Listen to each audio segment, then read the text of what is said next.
how to connect PayPal to Squarespace website. Hey guys, in this video, I'll guide you through how to connect PayPal to Squarespace website. Alright, so let's begin. So, the first thing that you want to do is open the Squarespace website on your browser. After that, sign into your account and you will be redirected to this page. Then you also want to go to Elf site. So go to Elf site, create an account and go to applications. Now from applications you want to type in PayPal and now we have a PayPal button. So we want to hit create widget and this is going to create the PayPal widget. Then click on the checkout button.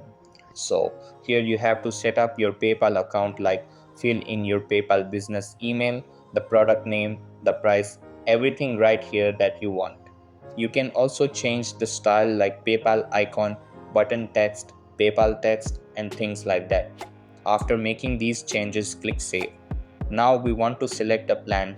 I'm going to do the light plan for now. And then we have to install this code. Now you want to go to Squarespace and go to the page where you want to add this code. To do so, hit on the plus icon and then go to code and paste it in the code. And now if you hit done save, you can see that the embedded code is there and now the PayPal checkout is here. So that's basically how you can connect PayPal to Squarespace website. I hope you like this video. Subscribe to my channel for more content and I will see you in the next video. Thanks.